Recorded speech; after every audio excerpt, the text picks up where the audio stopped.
తాకట్టులో ఉన్న బంగారాన్ని విడిపించి ఆ రోజు ఆన్లైన్ రేటుకే మేము కొంటాం. Sharma gold company. నమస్తే, మీరు చూస్తుంది సుమన్ టీవీ. నేను మీ కీర్తి. ఈ రోజు మనతో పాటు ఉన్నారు ప్రముఖ ఆస్ట్రాలజర్ బ్రహ్మశ్రీ నందిబట్ల శ్రీహరి శర్మ గురుగారు. నమస్తే గురుగారు.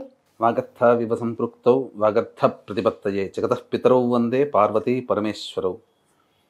ఆదిత్యాయ చ సోమాయ మంగళాయ బుధాయ చ గురు శుక్ర శనిభ్యశ్చ రాహవే కేతవే నమః.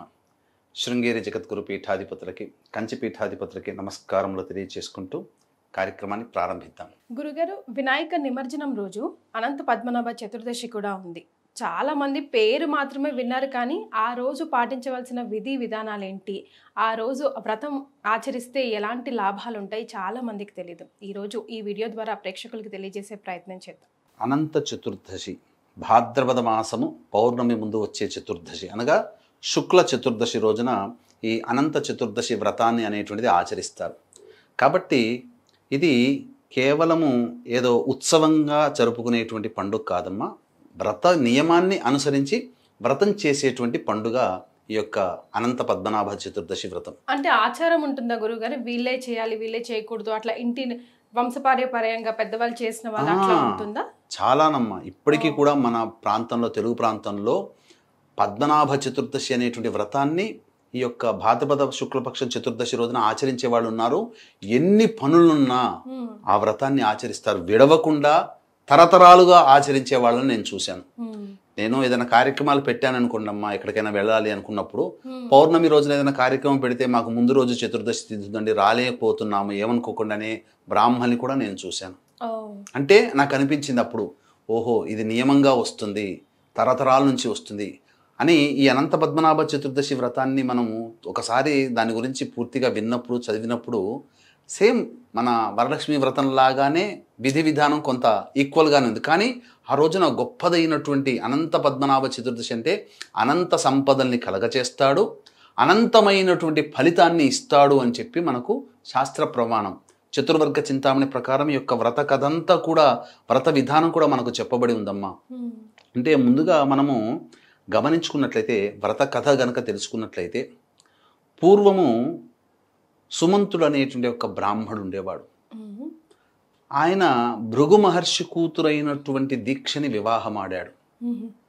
దీక్షని వివాహమాడిన తరువాత చక్కటి కన్యల అతనికి పుట్టింది.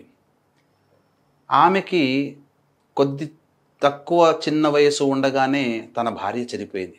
అంటే అమ్మాయికి తల్లి చనిపోయింది. ఆ చనిపోయిన తర్వాత ఆయన మళ్ళీ తిరిగి, అంటే అప్పుడు బాలిక, కన్య కాలే ఆ అమ్మాయి. తర్వాత కర్కశ అనేటువంటి అమ్మాయిని వివాహం చేసుకున్నాడు. పేరుకు తగ్గట్టే మహాకర్కశి, రక్కసి కూడా. ఇక సవతి తల్లి కదా, ఎలాగో ఈ అమ్మాయిని బాగా చిత్రవధ చేస్తూ వచ్చింది. ఇక చిన్నదానికి పెద్దదానికి బాలిక అనే చూడకుండా పనులు అప్పచెప్పడం, సరిగ్గా భోజనం పెట్టకపోవడం, ఇలా చేస్తూ వస్తుంది. తర్వాత భర్తని కూడా ఈసడించుకుంటూ ఉన్నది. ఉన్నాయమ్మా. తర్వాత ఈ అమ్మాయి చక్కటగా యోగ్యురాలైనటువంటి స్థితికి చేరుకుంది, అనగా వివాహానికి యోగ్యురాలయ్యింది. ఎవరికిచ్చి వివాహం చేయాలి? చూస్తేనేమో భార్య ఇలాగా ఉంది, రెండో మారు భార్య సవతి తల్లి, కాబట్టి మంచి వరుడికిచ్చి వివాహం చేయాలని చెప్పి అన్వేషణ చేయసాగాడు. అంతటా ఆయన ఇంటికి కౌండిన్యుడు అనేటువంటి ఒక మహర్షి వచ్చాడు. రాగానే మాటల సందర్భంలో అతని యొక్క విధి విధానాలను చూసి సంతోషించి, మా అమ్మాయిని నీకు ఇచ్చి వివాహం చేద్దాం అనుకోగానే చక్కగా అందరూ కూడా ఆమోదం తెలిపారు. ఆ అమ్మాయిని ఇచ్చి వివాహం చేశారు. చేసిన తరువాత కొంతకాలం ఉన్న తర్వాత ఇక వాళ్ళ ఇంటికి వెళ్ళిపోవాలి కదా, అత్తగారింటికి. ఇట్లా మేము వెళతామండి మామగారు అని చెప్పి ఆ కౌండిన్యుడు భార్య కలిసి మామగారికి చెప్పారు. చెప్పిన తర్వాత, ఇప్పుడు కనుక మళ్ళీ వెళ్ళిపోతే నేను ఏకాకినైపోతాను, భార్య చేతిలో ఇక నాకు కష్టాలు తప్పవు, కొన్ని రోజులు ఉండొచ్చు కదా అల్లుడు గారు అని చెప్పి ప్రాధేయపడతాడు. ఆ విధంగా ఒక 13 రోజుల పాటు ఉంటారు. తర్వాత 14వ రోజున రాత్రి బయట అందరూ పిచ్చాపాటిగా మాట్లాడుకుంటుంటుంటే భర్తను పిలుస్తుంది. లోపలికి వెళ్ళిన తర్వాత అందరూ అనగా అల్లుడు కూతురు చూస్తున్నాగానే తలుపు గడి వేస్తుంది. అంటే ఇక వెళ్ళిపోండి అనే అర్థంతో. ఇక ఆ అవమానాన్ని భరించలేక రాత్రికి వాళ్ళు ప్రయాణమై వెళ్ళిపోతుంటారు. యమునా నది తీరానికి చేరుకున్న తర్వాత అక్కడ కొంతమంది బ్రాహ్మణ కన్యలు వ్రతాన్ని ఆచరిస్తున్నారు. ఏంటా వ్రతము అని చెప్పేసేసని ఆ అమ్మాయి వెళ్ళి ఆ వ్రత కథ వివరాలని తెలుసుకొని అయితే ఇక్కడ ఏంటనంటే వెళ్ళిపోతున్నటువంటి ఆ అల్లుడికి కూతురికి తాను వివాహం చెయ్యగా మిగిలిన సత్తుపిండి మాత్రమే ఇస్తాడు, అదొక్కటే ఉంటుంది తన దగ్గర వెళుతుంటుంటే.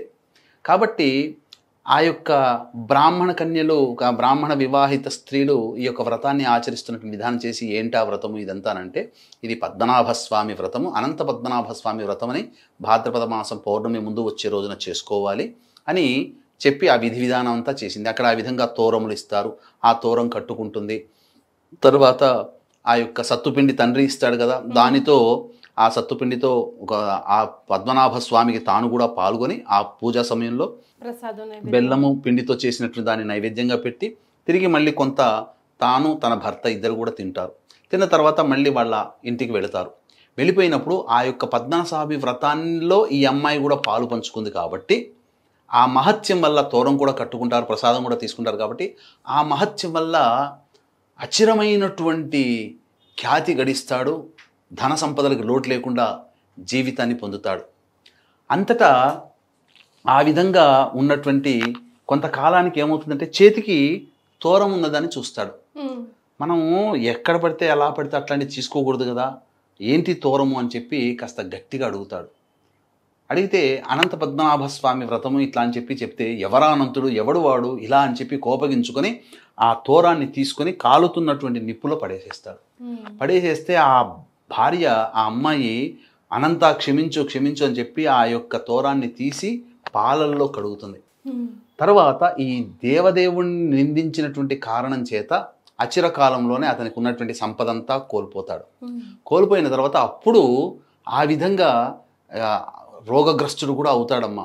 తర్వాత నువ్వు ఈ విధంగా అనంత పద్మనాభ స్వామి వ్రతాన్ని ఆచరించిన కారణం చేత మనం ఇంత ఐశ్వర్యం వచ్చింది, నీవు తూలనాడావు కాబట్టి ఈ విధంగా జరిగిందనంటే అప్పుడు కళ్ళు తెరుచుకొని ప్రాధేయపడి ఆ యొక్క అనంత పద్మనాభుడి ప్రాధేయపడి నీవు దర్శనమైతే తప్ప నేను ఆకలి దప్పులు ఎన్ని కలిగినా నేను అన్నం ముట్టను నీళ్లు తాగను అని చెప్పి ప్రమాణం చేసుకొని బయలుదేరుతాడు ఆ పద్మనాభ స్వామిని చూడాలని. అలా కొంత కాలం పోయిన తర్వాత అనేకమైనటువంటి దుస్సంఘటనలు ఎదురవుతాయి. ఆకలి దప్పులకి తాళలేక సొమ్మసిల్లి పడిపోయే సమయంలో ఇక పద్మనాభుడు సంతోషించి అతన్ని అనుగ్రహించాలని వృద్ధ బ్రాహ్మడి రూపంలో వచ్చి అతనికి ఆ బ్రాహ్మడిగా నేను చెబుతున్నానని చెప్పి అతనికి సేద తీర్చి అతనికి కొన్ని పండ్లు ఇవన్నీ పదార్థములు పెట్టి తన ఇంటికి తీసుకుని వెళ్తాడు. అలా ఒక పూరి గుడిసెలోకి తీసుకుని వెళ్ళగానే లోపలికి వెళ్ళిపోయినటువంటి బ్రాహ్మణుడు అంతర్ధానం అయిపోతాడు, అంటే అదృశ్యమైపోతాడు. ఆ స్థానంలో అనంత పద్మనాభ స్వామి యొక్క విగ్రహం ఉంటుంది.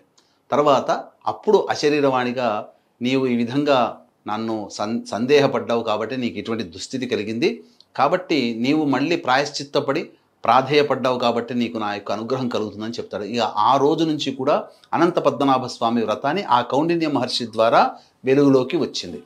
అయితే ఈ యొక్క అనంత పద్మనాభ స్వామి వ్రతాన్ని ఆచరించేటువంటి ప్రధానంలో ముఖ్యంగా నియమం ఏమిటంటే పౌర్ణమితో కూడుకున్నటువంటి చతుర్దశి వచ్చిన రోజున మాత్రమే ఈ యొక్క వ్రతాన్ని ఆచరించాలి. అంటే పూర్తిగా ఆ చతుర్దశి ఉందనుకోండి, అది వ్రతానికి ఉపయోగం కాదు. పౌర్ణమితో కూడుకున్నటువంటి చతుర్దశి అయితేనే ఈ వ్రతం చాలా ప్రభావాన్ని చూపుతుంది. ఈసారి 17వ తారీఖు రోజున, సెప్టెంబర్ 17వ తారీఖు రోజున అనంత పద్మనాభ స్వామి వ్రతము చతుర్దశి 11:45 వరకు ఉంది. తర్వాత పౌర్ణమి వచ్చింది. కాబట్టి వీక్షించేటువంటి ప్రేక్షకులందరూ కూడా మీకు వీలైతే అనంత పద్మనాభ స్వామి వ్రతాన్ని ఆచరించండి. 14 సంవత్సరాల పాటు విధిగా ఆచరించాలి. తదనంతరం మనకు ఓపిక ఉంటే ప్రతి సంవత్సరం కూడా చేసుకోవచ్చు. లేదు కనీసము ఆ యొక్క విష్ణు భగవానుడినైనా ఆ రోజున మనం పూజ చేసుకోవాలి. పద్మనాభుడి రూపంలో, అనంత పద్మనాభుడి రూపంలో విష్ణు భగవానుని మనం అర్చన చేయాలి. అయితే పద్మనాభ స్వామి యొక్క వ్రతము విధి విధానం ఎలా ఆచరించాలి అని అంటే వీక్షించేటువంటి ప్రేక్షకులకి భాద్రపద పౌర్ణమి సందర్భముగా మరియు విదేశాలలో చంద్రగ్రహణ ప్రభావం అనేది ఉంటుంది. ఉదయం మన భారతదేశ కాలమాన ప్రకారం 6:11 నుంచి 10:17 వరకు ఈ యొక్క చంద్రగ్రహణ ప్రభావం ఉంటుంది. కాబట్టి అమూల్యమైనటువంటి పుణ్య ప్రభావం కావున కుంభమీన మేష మిథున కర్కాటక కన్య వృశ్చిక రాశులలో జన్మించినటువంటి వారికి ఈ దోష ప్రభావం ఉంటుంది. కాబట్టి నియమాలు పాటించకపోయినా ఈ యొక్క గ్రహణ దోషం సమస్త మానవాళి మీద కూడా ఉంటుంది. దీన్ని దృష్టిలో పెట్టుకొని భారతదేశంలో కనిపించదు కాబట్టి నియమాలు పాటించలేకపోయినప్పటికీ దీని యొక్క ప్రభావం మాత్రం కుంభమీన మేష మిథున కర్కాటక కన్య వృశ్చిక రాశిలో జన్మించినటువంటి వారికి ఉంటుంది. కాబట్టి ఈ దోష నివారణార్థమే చంద్రగ్రహణ దోష నివారణ హోమాలు, అలాగే శనీశ్వర హోమము, దత్తాత్రేయ హోమము, మృత్యుంజయ హోమము, లక్ష్మీ హోమము, సుదర్శన హోమము లాంటి హోమాలు 18 రకాల హోమాలు వివాహం కాని వాళ్ళకి చేయించడం జరుగుతుంది. అవకాశం ఉన్న వాళ్ళు ఈ కార్యక్రమం తదనంతరం కాంటాక్ట్ చేసి పూర్తి వివరాలు తెలుసుకోవచ్చు.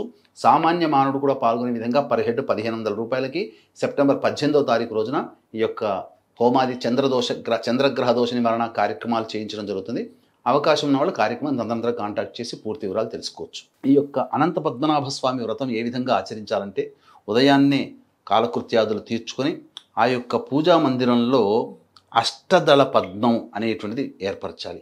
ఆ అష్టదళ పద్మములో ఆ యొక్క కలశం ఏ విధంగానైతే మనం అంటే పూర్వకాలంలో ఇప్పుడంటే విగ్రహాలు వచ్చాయి కానీ పూర్వకాలంలో ఏ ఇంట్లో కూడా విగ్రహాలు లేవు, కేవలం కలశమే దేవుని ప్రతిరూపంగా కొలుచుకునేవాళ్ళు.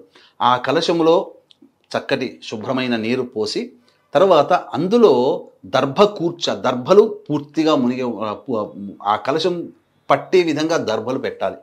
పెట్టి నిండుగా దర్భలు పెట్టాలి. దాని మీద పద్మనాభ స్వామి యొక్క చిత్రం అంటే ఏంటి, విష్ణుదేవుని యొక్క ప్రతిమను పెట్టి ఆ విష్ణుదేవునికి సమంత్రకముగా ఆవాహన చేసి విష్ణు సహస్రనామ పారాయణం చేయాలి. 14 తోరములు ఉండాలి. ఈ 14 తోరములు కూడా ఎరుపు రంగులోనే ఉండాలి. కాబట్టి ఈ 14 తోరములు చేసుకోవాలి. అయితే ముందుగా అనగా మొదటి రోజున అంటే ఇక్కడ ఏంటంటే అనంత పద్మనాభ స్వామి వ్రతాన్ని ఎవరి ఆచరిస్తున్నారో వారి ఆ ఇంట్లోకి వెళ్ళి ఆ 14 తోరంలో ఒక తోరం కట్టుకోవాలి. మళ్ళీ నెక్స్ట్ ఇయర్ వీళ్ళు అనంత పద్మనాభ స్వామి వ్రతాన్ని ఆచరిస్తామని సంకల్పం చేసుకుని ఆ కట్టుకున్న తోరంని మాత్రం ఖచ్చితంగా భద్రంగా దాచుకోవాలి. పాత తోరంని కట్టుకొని పూజ చేసి తరువాత ఆ పూజ చేసినటువంటి తోరాన్ని పాతదాన్ని విసర్జించి కొత్త దాన్ని కట్టుకోవాలి. అది మళ్ళీ వచ్చే సంవత్సరం వరకు చూసుకోవాలి. లేదు అలా చేసుకోలేని సందర్భంలో ఒక చోట భద్రంగా దేవతా పూజా మందిరంలో పెట్టుకుని ఈ అనంత పద్మనాభ స్వామి వ్రతాన్ని ఆచరించే సమయంలో పాత తోరాన్ని కట్టుకొని అప్పుడు పూజ చేయాలి. ఈ 14 తోరములని పూజ చేసి ఆ విధంగా చేసుకోవాలమ్మా. ఈ విధంగా చేయడం వల్ల అనంతమైనటువంటి సంపదలు కలుగుతాయి, అనంతమైనటువంటి కోరికలు తీరుతాయని చెప్పి మనకు చతుర్వర్గ చింతామణి గ్రంథం ప్రకారం మనకు తెలియజేయబడుతుంది. భార్యాభర్తలు ఇద్దరు కలిసి చేయాలా గురుగారు? ఇరువురిలో ఎవరొకరైనా చేసుకుంటారు? భార్యాభర్తలు ఇద్దరు కలిసి చేస్తే చాలా విశేషము. దంపతి సమేతంగా కనీసము భర్త అయినా చేయొచ్చు, భార్య కూడా చేయొచ్చు, తప్పేమీ లేదమ్మా. కానీ ఇద్దరు కలిసి చేయడమే మనకు శాస్త్రం చెప్పబడి ఉంది.